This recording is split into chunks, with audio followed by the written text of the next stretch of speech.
Carrusel de las Artes. María Carolina Piña.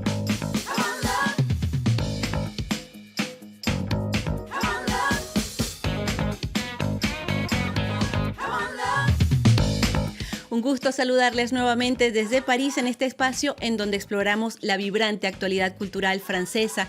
Quédense con nosotros porque esta semana les hablaremos de varios homenajes y de artistas que buscan hacernos más llevadero este confinamiento. El escritor de los veteranos franceses Maurice Genevoix entra al panteón de los hombres ilustres. En Carrusel de las Artes les hablaremos de este autor que vivió los horrores de la guerra en carne propia y los contó en sus libros. Honores también para el carismático Jean-Paul Belmondo a través de 16 de sus películas disponibles en Netflix. Francia conmemora el trágico atentado en el Bataclan, 5 años de este cruento ataque en el corazón de esta mítica sala de conciertos, hoy cerrada por la crisis sanitaria. ¿Cómo viven los músicos este nuevo confinamiento en Francia? Es lo que le preguntamos a dos conocidos cantantes franceses, David Hallyday y Julien Doré. En 2020, el Panteón Nacional en París abrió sus puertas para recibir los restos de Maurice Genevoix, el escritor de los veteranos franceses de la Primera Guerra Mundial. En este conflicto, Genevoix perdió su mano izquierda, pero con la derecha se dedicó a escribir sus memorias de la guerra. Fue la voz en la literatura francesa de todos los soldados que sufrieron la Primera Guerra Mundial, los llamados poilus, los barbudos. Como la mayoría de los hombres, Maurice Genevoix fue enviado a la guerra cuando tenía apenas 24 años. Herido en la Meuse en 1915, comenzó a escribir en el hospital durante su convalecencia. De esta forma, Genevoix se convirtió en la pluma de esa generación traumatizada por el horror de la guerra y el sufrimiento humano. Sus 5 relatos sobre la experiencia en las trincheras fueron compilados en 1949 bajo el título Ceux de 14, los del 14, obra que 100 años después fue adaptada en una serie de televisión. Pero su obra cumbre fue Rabelais, novela que le valió en 1925 el premio Goncourt, la máxima distinción de las letras francesas. Maurice Genevoix integró también la Academia Francesa en 1946. El traslado de sus restos al Panteón Nacional el 11 de noviembre de 2020 es un homenaje a todos los veteranos franceses, según dijo Emmanuel Macron.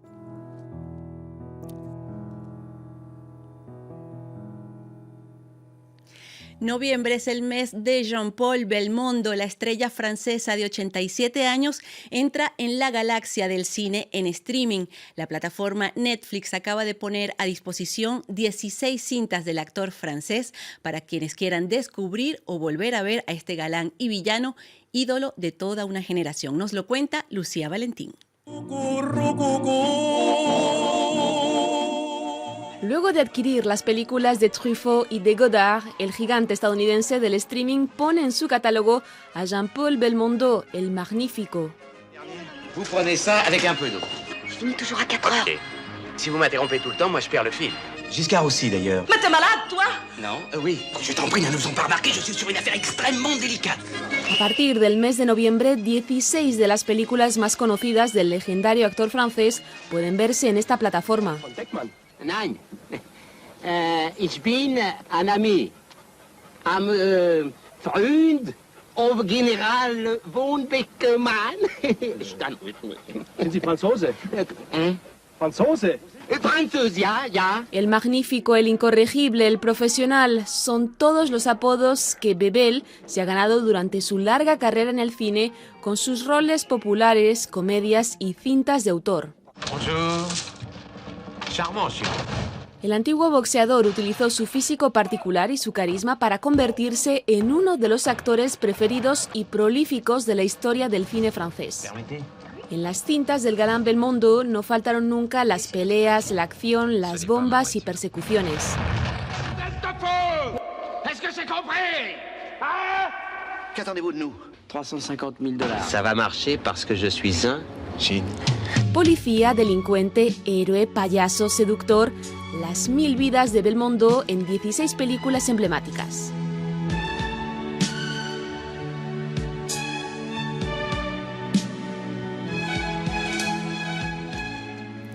recordamos ahora a otro emblema del cine, el director argentino Fernando Pino Solanas, quien falleció recientemente en París después de haber sido diagnosticado con COVID.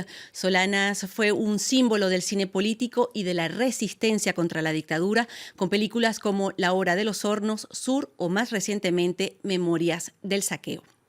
Y este año se cumplen 5 años del sangriento ataque contra el Bataclan. Esta mítica sala de conciertos parisina no ha podido recuperarse desde entonces entre el recuerdo de lo sucedido y la crisis sanitaria actual. Nos amplía Melissa Barra. Año tras año, a mediados de noviembre, decenas de anónimos dejan flores a la entrada de la sala de concierto del Bataclan, en homenaje a las 130 víctimas de los atentados de París del viernes 13 de noviembre de 2015. Los que vivieron este evento traumático tratan hoy en día de reconstruirse y de mantener vivas en ellos la música y la cultura. Tomás Aruba iba en camino al bar Le Carillon cuando tuvo lugar el ataque. Desde entonces ha decidido dejar su trabajo como publicista para dedicarse enteramente a la música. Compuso un álbum para las víctimas de los atentados. Cuando la muerte toca a tu puerta, te das cuenta que ya no puedes seguir dejando los proyectos para más tarde. Recibí mensajes de personas que habían escuchado el álbum. Ahí sentí que era lo correcto. En mi vida anterior, cuando concluía un negocio, no recibía este tipo de mensajes. Un año después de los ataques, la sala de conciertos del Bataclan volvió a abrir sus puertas. El 13 de noviembre de 2016 acogió un conmovedor y catártico concierto de Sting. Fue maravilloso, respetuoso y hermoso. Fue muy conmovedor después de lo ocurrido aquí. Sting nos transmitió mucha energía. Eso está bien porque el Bataclan así renace y no morirá nunca. 5 años después de los hechos, por causa de reconfinamiento, el homenaje a los atentados de París se hará a puerta cerrada. El Bataclan y todas las otras salas de concierto mantienen el telón abajo. La Philharmonie de París, sin embargo, ha decidido dar un concierto virtual en honor a las víctimas.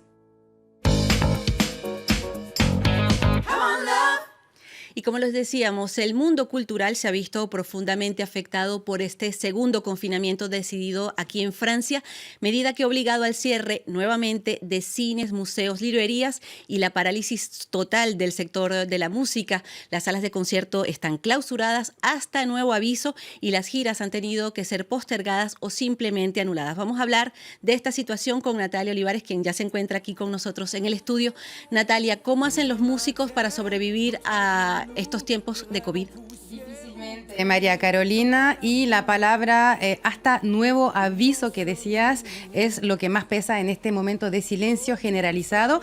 En un primer momento, en un primer confinamiento, los artistas se adaptaron, hicieron conciertos virtuales, eventos especiales en Facebook, en las redes sociales, pero hoy es diferente. Ya llevamos 8 meses y los artistas no saben cuándo van a volver al escenario y el público tampoco sabe cuándo volverá a ver un concierto o un festival. Esa pregunta que haces tú, María Carolina, cómo sobrevivir, se la hicimos a David Hallyday, un artista francés que ha postergado ya 2 veces una super gira por toda Francia. Estamos sin poder hacer nada. Yo no trabajo solo en esta gira, somos un equipo de 20 personas o más y todos estamos bloqueados. Los que pueden sobrevivir a esto, de todos modos, están mal, tristes de no estar trabajando. Yo estoy triste de no compartir eso tampoco, de no ver al público. Hago este trabajo también porque me gusta el contacto con la gente y pienso que toda esa gente que quedó sin otra alternativa de trabajo, pues es una pena. Un año sin trabajar es duro, un año sin trabajar es muchísimo. Todo esto me entristece. Vivimos un periodo realmente triste.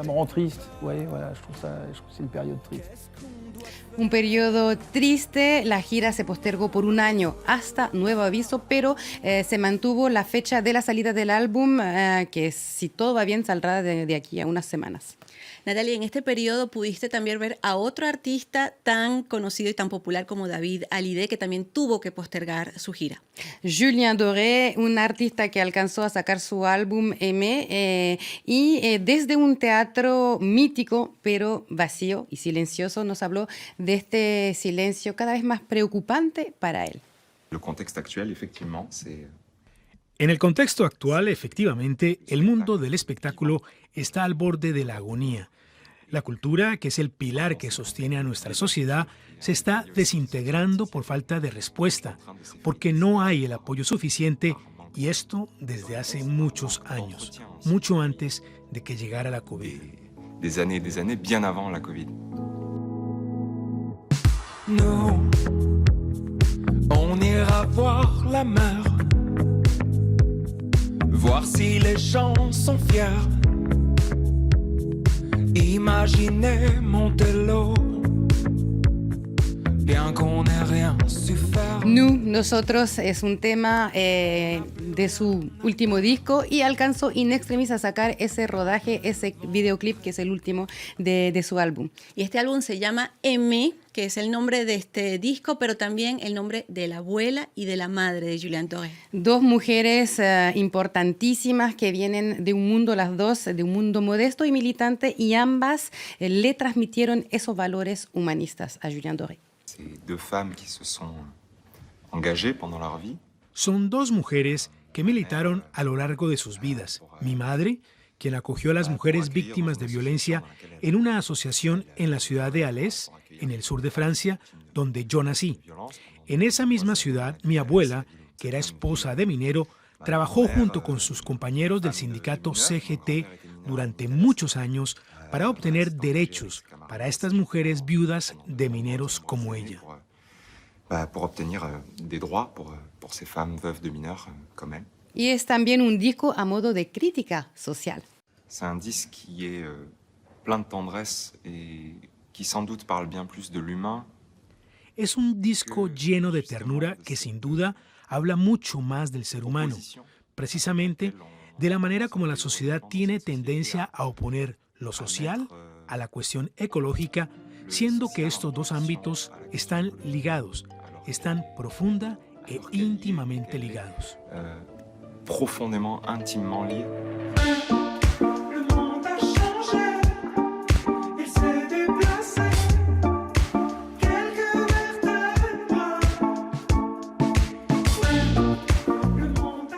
El mundo ha cambiado efectivamente, como nos dice Julián Doré. Muchísimas gracias, Natalia Olivares, por venirnos a hablar del sector musical en tiempos de COVID. Y justamente con la canción La Fièvre de Julián Doré vamos a despedir este programa agradeciéndoles por su amable sintonía. Hasta la próxima. Au revoir. Michel, de venir me chercher. Moi je veux faire comme tout le monde, je veux juste un peu douter. Je crois que la terre est ronde, mais je préfère comploter. On peut pas changer les ombres, on peut juste les éclairer. Jusqu'à ce que le soleil tombe, lassé de nous réchauffer. Et dans nos envies de plage, du VA et du VB, j'en vois quelques-uns qui nagent vers ce qu'on a déjà coulé. Mais s'il est bon qu'à des puces, c'est qu'elle a pas le bon collier. La beauté, tu sais, ça s'use, c'est comme ton premier baiser. Le monde a changé, il s'est déplacé, quelques vertèbres. Oh, et de la terre, cachée dans son dos.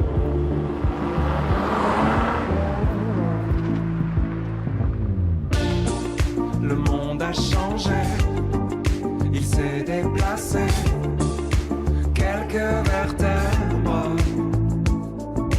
Oh, et de l'ostéo, caché dans son dos, attendant la fièvre. L'enfer, c'est pas les autres, c'est ceux qui te font rêver et qui vendent leurs culottes pour un peu de télé. Et toute ma grande famille a le cœur tout chamboulé. Tant qu'il y a quelques partages et du vide à écouler, ils iront sur la banquise passer quelques mois d'été, photographier quelques plages pour un peu de monnaie. Le monde a changé, il s'est déplacé, quelques vertèbres. Oh, caché.